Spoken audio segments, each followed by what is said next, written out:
नमस्कार, consumer is king देख रहे हैं आप। मैं हूं आपके साथ प्रशांत पांडे।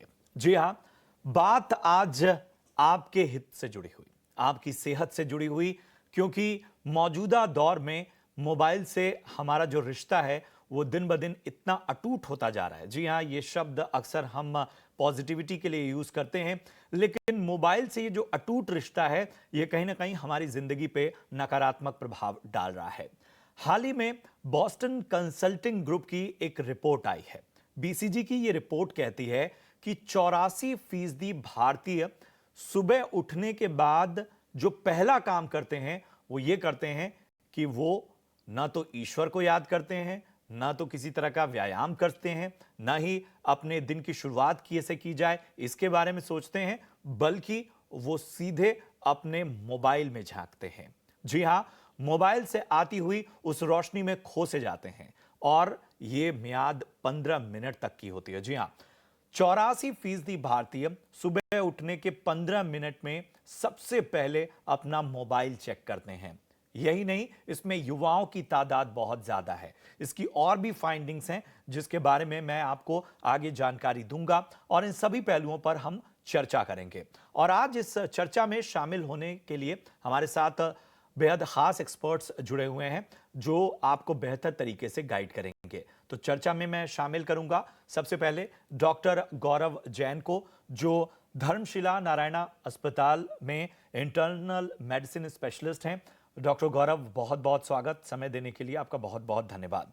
हमारे साथ हैं डॉक्टर अदिति दुसाज, जो कि एचओडी हैं Shri Balaji action medical institute में, आई स्पेशलिस्ट हैं, आंखों के विशेषज्ञ हैं। डॉक्टर अदिति, आपका भी बहुत बहुत धन्यवाद। थोड़ा हम बाकी पहलुओं की भी चर्चा करेंगे, एक और एक्सपर्ट्स को आगे शामिल करने की कोशिश करेंगे। लेकिन सबसे पहले डॉक्टर मैं आपके पास आना चाहूँगा। आपने भी ये रिपोर्ट देखी होगी। इस रिपोर्ट की मोटे मोटे जो बातें हैं, ये मेरे ख्याल से इसको प्रमाण की ज़रूरत नहीं है। जो कहते हैं ना, सत्य को प्रमाण की आवश्यकता क्या है, ये दिख रहा है, ये हमारे आसपास है और हमारे साथ ही हो रहा है। हम इसको शायद देख कर भी नज़रअंदाज कर रहे हैं और इसके दुष्प्रभावों को जानते हुए भी ये उसी तरह है जैसे कोई नशा है, उसके दुष्प्रभाव जान रहे हैं लेकिन उसकी गिरफ्त में हैं। जरा बताइए आपके कंसर्न्स क्या हैं और ये रिपोर्ट से आप कितना इत्तेफाक रखते हैं? देखिए, मैं पहली बात तो ये कहूँगा कि इस रिपोर्ट को आने से पहले भी हम यही बात करते आए हैं कि आपको सुबह उठ के पहले अपने दिमाग को शांति से उठाना होता है, एक्सरसाइज करनी होती है, अच्छे ख्याल रखने होते हैं, ताकि आपका दिन अच्छा बने, ताकि आपके आगे दिन के लिए आपका प्लान ठीक से बने, आपका तनाव वगैरह सब कंट्रोल में रहे। बट ये एक प्रचलन हो गया है कि सुबह उठते साथ पहली चीज हम फोन को देखते हैं। एज डॉक्टर्स हम भी यही करते हैं, बिकॉज कई बार होता है कि रात भर में पेशेंट के कोई कॉल्स आए हों, कोई मैसेजेस आए हों, हॉस्पिटल के कोई इंटीमेशन हो, कोई भी इमरजेंसी हो।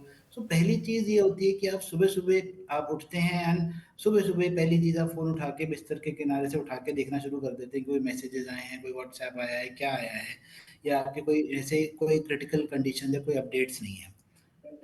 इस चीज़ से एक चीज़ बहुत इम्पोर्टेंट चीज़ जो होती है कि आपका सुबह-सुबह पहली चीज़ ये होती है कि आपके दिमाग के ऊपर एक इन्फॉर्मेशन ओवरलोड हो जाता है। आपके ऊपर एक बहुत सारी चीज़ें आपके दिमाग में चलने लगती हैं। आपका स्ट्रेस लेवल्स जो एकदम से मॉर्निंग टाइम पे बढ़ जाता है, जिससे आपके हेल्थ पे, आपके बीपी पे, आपके शुगर पे, आपकी बाकी मेटाबॉलिक प्रोफाइल पे भी एक इम्पैक्ट पड़ता है।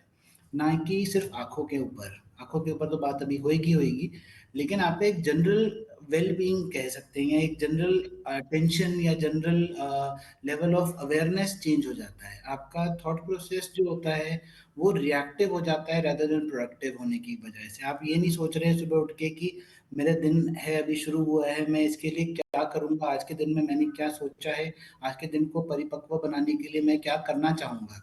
रादर आप सुबह साथ उठते साथ ही आप रिएक्ट करने लगते हैं कि अच्छा ये हो गया, इसके लिए ये कर देते हैं, ये हो गया, इसके लिए ये कर देते हैं।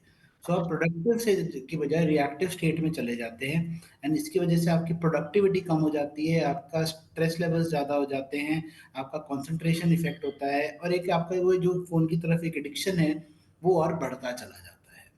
एंड ये तो कामकाजी लोगों की बात हो गई, बच्चों के साथ, यंगस्टर्स के साथ, जिनके साथ यही सेम चीज़ सोशल मीडिया प्लेटफ़ॉर्म के साथ एसोसिएटेड है, या कॉलेज या वर्क प्रोफाइल के साथ एसोसिएटेड है, इनके साथ ये चीज़ अब यंगर एजेस से स्टार्ट होती चली जा रही है, डिपेंडेंस बनती जा रही है, और वो एक गलत चीज़ है। बिल्कुल डॉक्टर गौरव, जिन कंसर्न्स को आपने उठाया वो वाकई हम इन कंसर्न्स को लेकर शायद गंभीर नहीं हैं। तमाम बातों के बारे में बार बार लोगों को इसका एहसास दिलाने के बावजूद, चाहे विशेषज्ञों के जरिए दिलाया जा रहा हो, चाहे हम बतौर जिम्मेदार मीडिया लगातार इस तरह के इश्यूज उठा रहे हैं, लगातार इस तरह की चर्चा बार बार करने का मकसद ही यही है कि हम जरा इस खतरे को समझें। और ये खतरा कितना बड़ा हो चुका है, पिछले दिनों हमने ये खबर भी सुनी कि किस तरह से मार्क जकरबर्ग ने बाकायदा इस बारे में माफ़ी मांगी थी कि बच्चों के पेरेंट्स से, कि फेसबुक जो है वो जिस तरह से बच्चों पर दुष्प्रभाव डाल रहा है और जिस तरह का वो कंटेंट देख रहे हैं वो उसके लिए शर्मिंदा है। लेकिन जाहिर सी बात है, टेक्नोलॉजी जो है वो बेहतर इस्तेमाल के लिए होती है, कोई भी प्लेटफॉर्म बेहतर इस्तेमाल के लिए होता है, लेकिन जब उसका दुरुपयोग बढ़ जाए तो वो आप पर असर पड़ता है। इस बीच एक और खास एक्सपर्ट को हम शामिल करेंगे। हमारे साथ डॉक्टर सची पंड्या हैं। डॉक्टर सची, अगर मैं आपका नाम ठीक से ले रहा हूं तो बताइए। बिल्कुल, जानी मानी साइकोलॉजिस्ट हैं NHSRCC हॉस्पिटल से। डॉक्टर सची पंड्या, अमूमन मेरे ख्याल से इस तरह की रिपोर्ट्स और आप लोग तमाम मेडिकल जर्नल्स या डॉक्टर्स जब आप आपस में बैठते होंगे या आपके पास जिस तरह के केसेस आते होंगे उसमें बहुत सारी ऐसी चीज़ें आती होंगी। मुझे ज़रा बड़ी आसान भाषा में ये बताइए कि मोबाइल की वजह से अलग अलग एज ग्रुप पर किस तरह के नकारात्मक प्रभाव पड़ रहे हैं, क्योंकि इस रिपोर्ट में 18 से 24 साल की एज ग्रुप का खास तौर पे जिक्र किया गया है, जो सोशल मीडिया, रील्स, इंस्टाग्राम इसके आदी हो चुके हैं और ये इन्हें पता ही नहीं चल पा रहा, ये घंटों बिता दे रहे हैं। Thank you for this question and thank you for having me with all of you here. पहले तो जो आपने क्वेश्चन पूछा है उसमें ये सर ने जो बताया कि हम रिएक्टिव थॉट प्रोसेस से आते हैं और इंफॉर्मेशन ओवरलोड होता है, इंफॉर्मेशन एब्जॉर्प्शन होता है and you tend to become on a autopilot. मतलब आपका दिन कैसे आप बिताते हैं उस पे आप एक एक ऑटो पायलट मोड से आप फंक्शन करते हैं। थॉटफुल एक्शंस नहीं होती है, इरिटेबिलिटी, एंजाइटी बढ़ती है और काफी बार ये भी है कि सोशल कनेक्शंस या सोशल इंटरेक्शंस में भी बहुत प्रॉब्लम्स नजर आ रही है आजकल, खास करके टीनेजर्स में जो हम देख रहे हैं कि वो सोशल कनेक्शन या वो फ्रेंडशिप्स में बहुत ही कॉन्फ्लिक्ट्स या इश्यूज आ रहे हैं, बहुत ही इन्फ्लुएंस्ड है वो लोग मीडिया से and they are portraying a different self.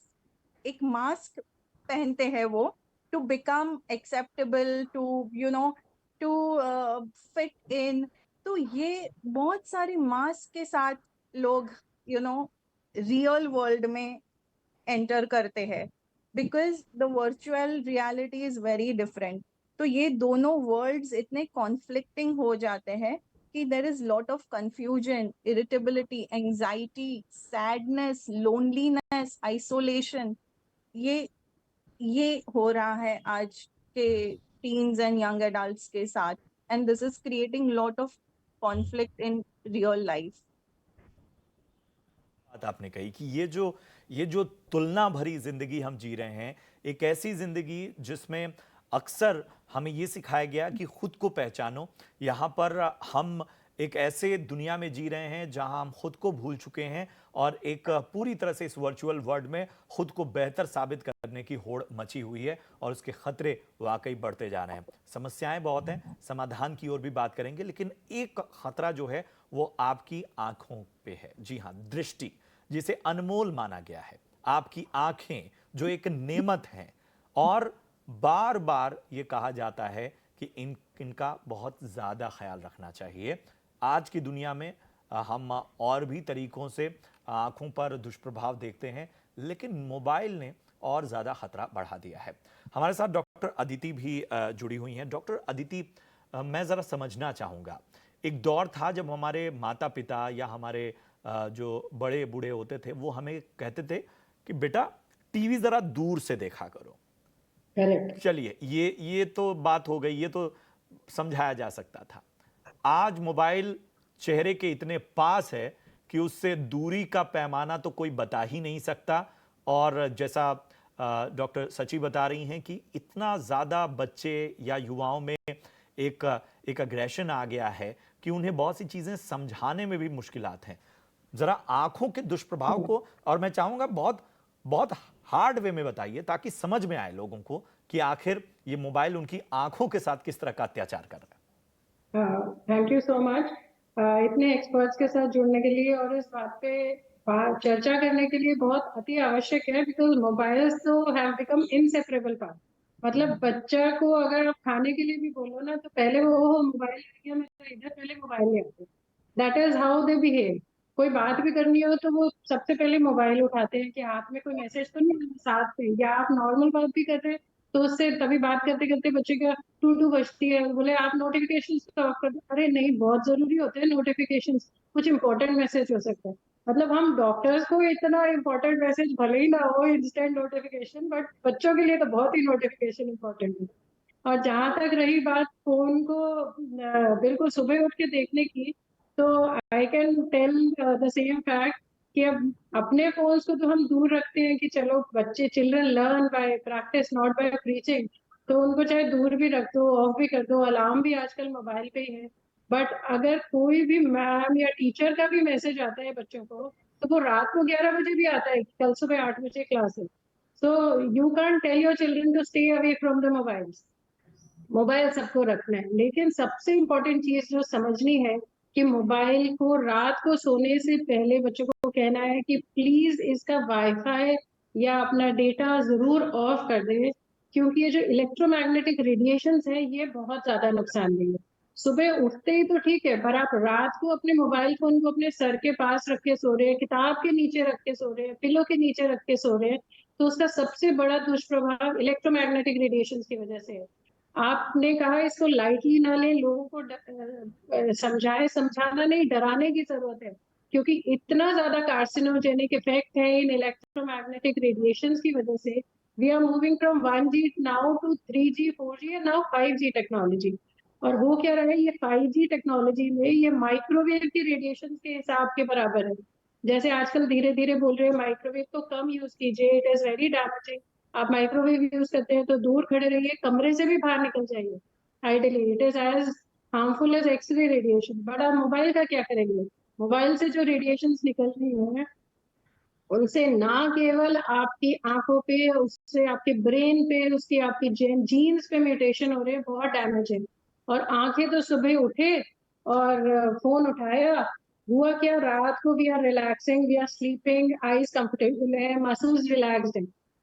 जब हम एकदम उठते ही हम मोबाइल को देखते हैं तो तुम्हारी आईज एकदम एक्टिव हो जाती है, एकदम फोकस करने की कोशिश करती है, दिख नहीं रहा है एकदम पास से, चाहे वो बच्चा ही क्यों ना हो। तो क्या करते हो, आंख को रब करते हैं बच्चे। रब करने से क्या क्या नुकसान हुआ, आंखों की लिड्स खराब हुई, आंखों का कॉर्निया पे स्क्रैचेस आए। कॉर्निया इज ट्रांसपेरेंट, तो आप उसको स्क्रैच करेंगे तो उस पर स्क्रैचेस आ जाएंगे, निशान पड़ जाएंगे, देखने में प्रॉब्लम होगी। हुआ क्या, ऊपर से लाइट एकदम बहुत ज्यादा जोर से आई, वो स्लाइड के डैमेज से ना केवल आपका कॉर्निया, आपका लेंस, आपका रेटिना सब इफेक्ट हो रहा है एकदम सुबह सुबह अंधेरे में। हम क्या कहते हैं कि कंप्यूटर्स लैपटॉप्स तक को आप जब यूज करें तो आई एडवाइज पेशेंट्स की आप कृपया अपने कमरे में एक छोटी सी लाइट जरूर जला के रखें। रात को भी देखें तो एक मिनिमल एक CFL जरूर जला के रखें कि हमारी आंख पे बहुत ज्यादा प्रभाव ना पड़े, ड्राइनेस ना पड़े। वो तो बहुत छोटा सा इशू है, बट जब इंस्टेंट बहुत ज्यादा लाइट आंख में जाती है तुम्हारे प्यूपिल से, तो क्या हुआ, तुम्हारा कैटरैक्ट भी इफेक्ट हुआ, रेटिना पे सीधे रेडिएशन गई। उससे क्या होता है, तुम्हारे एज रिलेटेड चेंजेस बढ़ जाएंगे, तुम्हारी रेटिनल डैमेज हो जाएगा, मैक्युलर डिजनरेशन हो जाएगा। So it is very very damaging. आगे तो बाद में बात करेंगे, पहले तो उठते ही डॉक्टर साहब ने, डॉक्टर गौरव ने, सची ने, इन सब ने बताया दिमाग पे कितना दुष्प्रभाव है। दिमाग पे तो इतना ज्यादा दुष्प्रभाव है कि दिन तो तुम्हारा व्यर्थ हो गया, क्योंकि सुबह सुबह कोई नेगेटिव मैसेज देख लिया तो भगवान का नाम तो लिया नहीं। और सची जी ने तो श्री राम जी लगाए हुए पीछे तो सुबह सुबह हम उसको श्री राम करके जय उठे जय हनुमान करे ना, वो नहीं, पहले मैसेज शायद देख लो। और उसमें शायद आप तो सभी मैसेज आज देख ये चर्चा कर रहे हैं और जी ये सारी चीजें एक तरह के संकेत के तौर पे भी अगर लोग समझ जाएं कि जी हमारे डॉक्टर्स तक जो संकेत दे रहे हैं या वो जिस तरह की जीवन शैली अपना रहे हैं, तो उसे भी एक जी उदाहरण के तौर पर लें तो ज़्यादा बेहतर जी होगा।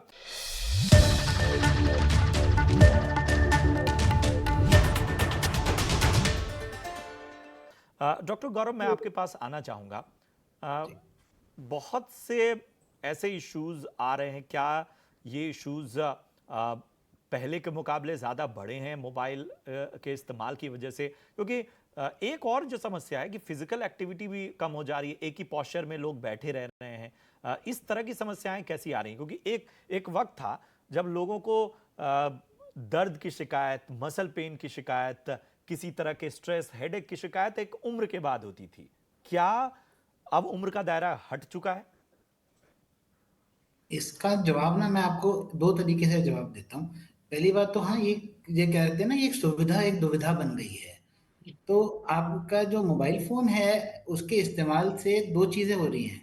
पहली चीज़ तो हाँ, फिज़िकल एक्टिविटी कम हो गई है, स्ट्रेस लेवल्स बढ़ गए हैं, तो stress associated diseases, blood pressures हो गए, शुगर्स हो गए, थायराइड हो गए, ओबेसिटी हो गई, पोस्चर रिलेटेड प्रॉब्लम्स हो गए, जॉइंट इश्यूज़ हो गए, क्योंकि वो बढ़ गए हैं, लोग बाहर कम जा रहे हैं, विटामिन डी डेफिशिएंसीज़ वगैरह बढ़ जाती हैं, इरेगुलर ईटिंग हैबिट्स हो गई हैं, तो उसकी वजह से न्यूट्रिशनल प्रॉब्लम्स आ जाती हैं साथ-साथ। आपका अर्ली एज में स्क्रीन एक्सपोज़र हो रहा है, अर्ली मायोपिक चेंजेज़ आ रहे हैं, अर्ली हेडेक्स वगैरह डेवलप कर रहे हैं लोग, nauseas and irritability and psychological issues and even hearing issues and concentration issues and attention deficit issues, बहुत सारे issues आज की डेट में बढ़ते चले जा रहे हैं। और दूसरा इसका एक फिनोमेना ये भी है कि आज की डेट में बिकॉज़ आपके हाथ में मोबाइल है, आपके हाथ में गूगल है, तो आप अपनी सिम्पटम्स को एक इंस्टेंटली सर्च करते हो and then you come up with a diagnosis of your own, and वो बड़ी-सी डायग्नोसिस लेके आप फिर से आ जाते हो हमारे पास कि जी, मेरे को शायद ये हो गया है, मेरे को शायद वो हो गया है, या मैंने ये पढ़ा था कि इसके अंदर ये प्रॉब्लम हो जाती है, मैंने वो पढ़ा था। So there is a lot of fear, there are a lot of phobia, there is a lot of misconception regarding diseases that is also spreading too much. आप वीडियो बिल्कुल। देख रहे होते हो, यूट्यूब नॉलेज, व्हाट्सएप नॉलेज, बहुत सारी खतरनाक चीज़ें, बहुत सारे रॉन्ग इन्फॉर्मेशंस पेशेंट्स को और मिलते जाते हैं, जिसकी वजह से वो कुछ नई गलत प्रवृत्तियाँ इस्तेमाल कर लेते हैं या गलत प्रैक्टिसेस में इंडल्ज कर लेते हैं या जस्ट स्ट्रेस आउट हो जाते हैं। उसकी वजह से भी बहुत सारी कंसर्न्स एंड बहुत सारी प्रॉब्लम्स सामने निकल के आ जाती हैं। बिल्कुल, बहुत बेहतर बात आपने कही। और वो कहते हैं ना कि हमने सोशल मीडिया में तो फ़िल्टर लगा लिया है अपने को बेहतर दिखाने के लिए, अपनी दुनिया बेहतर बनाने के लिए, लेकिन शायद हमने अपनी ज़िंदगी में किसी तरह का फ़िल्टर नहीं लगाया है, जिससे कुछ जो एहतियात, कुछ तकलीफ़ें या कुछ अड़चनें जो दूर रह जाएँ, उस तरह के फ़िल्टर से वो नहीं है। और यही वजह है कि इन्फॉर्मेशन का एक भरा पूरा संसार हमारे सामने खुला है। उनमें से कौन सी इन्फॉर्मेशन हमें लेनी है, कौन सी नहीं लेनी है, हम बस कंज्यूम करते जा रहे हैं। हम कंज्यूमर हो गए हैं इन ढेर सारी इन्फॉर्मेशन के लिए। अच्छा बुरा सब कुछ हमारे मन और शरीर में जा रहा है, और इससे जो दुष्प्रभाव हो रहे हैं, उससे क्या स्थिति बन चुकी है, ये रिपोर्ट्स भी सजेस्ट कर रही हैं, हमारे एक्सपर्ट भी सजेस्ट कर रहे हैं। डॉक्टर सचिव, मैं आपके पास आऊं, समाधान क्या है? क्या वो तरीके हैं जिसके जरिए बिना जरूरत हम इस गैजेट्स भरी दुनिया से दूर रहें, इस सोशल मीडिया के मायाजाल से दूर रहें? पहले तो ये समझना जरूरी है कि आप देखेंगे कि सारे social media and all this is free, है ना? तो फ्री है, but we are paying a price, and we are paying a price of what we are giving attention. हम किस चीज को अटेंशन दे रहे हैं और क्या चीज हम एब्जॉर्ब कर रहे हैं और एक्चुअली अलाउ कर रहे हैं अपनी लाइफ में। तो ये एक अवेयरनेस होना बहुत जरूरी है। नाउ पेरेंट्स, जब बच्चों की बात आती है तो parents have to be firm with their boundaries, and एक निगोशिएबल स्पेस क्रिएट करनी है स्क्रीन टाइम के लिए, and it has to be done along with the child. ऐसा नहीं है कि पेरेंट्स स्ट्रिक्ट बाउंड्रीज लगा देंगे and then the child will not follow up. So you have to sit along with them. उनको पूछना जरूरी है कि तुम्हें क्या लगता है इसके बारे में, and what is fair amount of gaming or fair amount of screen time for them, and explain and help understand and come together with the decision or the boundary that you are setting. The consequences of it also has to be decided बच्चों के साथ। दूसरी एक चीज ये जरूरी है कि जब आप एक दूसरे के साथ हैं तो जितना हो सके प्लीज कीप द फोन और screen away. Like dinner table पे साथ में है तो कभी कभार पेरेंट्स बोलते नहीं हमारा इंपॉर्टेंट मैसेज आने वाला है, मीटिंग चल रही है, we have some updates, all that can wait for 30 minutes. So जितना जब आप फैमिली के साथ हो तो it should be a family rule कि please keep away the phone and look at each other and talk, or sometimes even have dinner quietly, that is also okay. Put some nice instrumental music in the background or put some nice music around. But कभी कभार parents बोलते कि नहीं अगर मैंने screen on नहीं की, मैं अगर वो कार्टून नहीं देख रहा है तो वो खाना ही नहीं खाएगा। But that is not true. 2 दिन आपको थोड़ी सी चैलेंज होगी, 4th day 5th day you will start seeing and the child will also start learning that this is the boundary। तो ये एफर्ट लेनी है और ये एस्टेब्लिश करना है and it has to be a family responsibility. Before bedtime, at least 1 hour before bedtime, switch off your screens. You know वो digital space से बाहर आना बहुत जरूरी है। एक एम्बियंस क्रिएट करना है, नाइट टाइम रूटीन क्रिएट करना है, वेकअप रूटीन रिचुअल्स क्रिएट करने हैं where you are connecting, where you are more relaxed, where you are with your people। सो मैं फैमिलीज को सजेस्ट करती हूँ कि जो बेड टाइम रूटीन होता है उसमें आप चिट चैट टाइम रखो, पिलो फाइट्स रखो, प्रेयर्स या सम शेयरिंग, ग्रेटिट्यूड, ये सारी चीजें करो, कुछ बोर्ड गेम खेलो, व्हाटएवर, और स्टोरी टाइम रखो। So many things are possible and it's fun for everyone. So even if one parent could do it with their children, that's also fine, है ना। और एक बच्चों को ये होना है कि हाँ पेरेंट्स तो टीवी देखते हैं पर मुझे रेस्ट्रिक्ट कर रहे हैं, but you have to help them understand what are your boundaries and what will be the boundaries for them and come to a common ground with that, कि अनफेयरनेस ना फील हो और क्या अंडरस्टैंडिंग आप देते हो बच्चों को बहुत जरूरी हो जाती है। And as adults we have to be very mindful of our own phone usage। it's like a learning, हम लोग भी सीख रहे हैं इतना, it's like mobile, it's like it's a smartphone and how to outsmart the phone is what we have to now start doing। क्या बात है, क्या बात है। बहुत बहुत इंपॉर्टेंट टेक अवे डॉक्टर सची से लेना होगा कि ये स्मार्टफोन को आपको कैसे आउटस्मार्टली एक तरह से देखना है, ये बहुत इंपॉर्टेंट है। जी हाँ, स्मार्टफोन आपको कैद ना कर ले, इसके बारे में आप विचार कीजिए। डॉक्टर अदिति, मैं आपके पास आना चाहूंगा। 2 तरह के केसेस हैं। एक तो बेवजह लोग इस्तेमाल कर रहे हैं और स्टडी भी कह रही है कि 80 बार लोग दिन भर में मोबाइल चेक कर रहे हैं। अमूमन भारतीयों की अगर हम बात की जाए 80 बार वो चेक कर रहे हैं। यही नहीं, बेवजह भी कुछ लोगों को ये समझ में नहीं आ रहा है मोबाइल उन्होंने खोला किस लिए है, लेकिन वो उनका एक रूटीन बन गया है, उनकी साइकोलॉजिकल कुछ ऐसी कंडीशन हो गई है कि वो ना चाहते हुए भी ऐप खोल रहे हैं। एक कंडीशन ये है कि साहब मेरा काम ऐसा है कि मुझे अपडेट रहना है, मुझे जानकारी देनी है, मुझे कई सारे व्हाट्सएप ग्रुप में इंगेज रहना है, इंफॉर्मेशन ट्विटर से आ रही है, बाकी जगहों से आ रही है। अब आंखों को सुकून दिया कैसे जाए?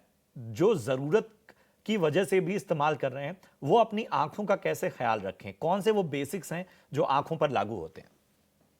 सबसे इम्पोर्टेंट तो जैसे डॉक्टर साची ने भी कहा कि सबसे इम्पोर्टेंट तो ये है कि एक रात को अपने कमरे से मोबाइल फोन को आउट करना नहीं पड़ेगा, पेरेंट्स को आउट करना पड़ेगा।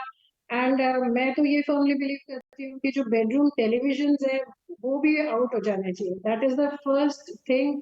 If you need to do something, सबसे पहले टीवी और मोबाइल फोन रात को 9 साढ़े 9 बजे जब कमरे में आए, 10 बजे जो भी आपका स्लीपिंग टाइम है, डिजिटल डिवाइसेस बाहर चले जाने चाहिए।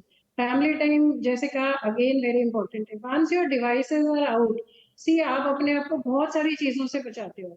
एक आप अपने आप को रेडिएशन से बचाते हो। डॉक्टर अदिति, लेटेस्ट मेरे पास स्टडी समय कम है, मेरे पास समय कम है, जरा एक टिप दे दें कि आंखों को किस तरह से, मतलब पलक झपकाने की बात आती है, बहुत सी कुछ बेसिक एक्सरसाइज या रख रखाव अगर आप बता पाएं। बेसिक जैसे हम पहले कंप्यूटर्स के लिए कहते थे, कंप्यूटर विजन सिंड्रोम में रूल ऑफ 20-20-20 जैसे पहले कहते थे, every 20 minutes take a break for 20 seconds and look at something 20 feet away. अब वो रूल मोबाइल्स के लिए भी आ गया है कि आप बच्चों को अगर मोबाइल या कोई चीज देते भी हैं तो आप अपने आप उसमें अलार्म लगा दें या बच्चे को कह दें कि आप उसमें अलार्म लगाओ, और जैसे ही आपका टाइम पूरा हो, please get up, leave your mobile, get up and do something, go in the sunlight, go outside. पहले तो बोलते थे पढ़ोगे लिखोगे बनोगे नवाब, खेलोगे कूदोगे बनोगे खराब, बट अब खेलना बहुत अनिवार्य हो गया है, खेलना बहुत जरूरी हो गया है, उल्टा बिल्कुल, हो गया है। तो बाहर बिल्कुल। जाइए, बच्चे कहते हैं इवन बिल्कुल, तो हमारे तमाम एक्सपर्ट्स ने आपको बेहतर तरीके से बताया कि आखिर किन बातों का खास ख्याल रखना है। जी हाँ, बाहर की रोशनी में खो जाइए, अंदर की रोशनी अपने आप बेहतर होगी। ये जो मोबाइल और गैजेट्स की दुनिया की रोशनी में, इस चकाचौंध में आप खोए हुए हैं, ये आपकी सेहत से लेकर आपके मन सभी पर बुरा असर डाल रही है। और किन बातों का ख्याल रखना है, किस तरह से अपने आप को संभालना है, ये बहुत अहम है। ये रिपोर्ट्स जो हैं वो वक्त वक्त पर एक तरह का अलर्ट हैं आपके लिए कि वक्त है, समझ जाइए। उम्मीद करते हैं कि आपको ये चर्चा पसंद आई हो। फिलहाल अपने तमाम एक्सपर्ट्स का करेंगे शुक्रिया। मुझे दीजिए इजाजत। आप देखते रहिए ET नाउ स्वदेश। नमस्कार।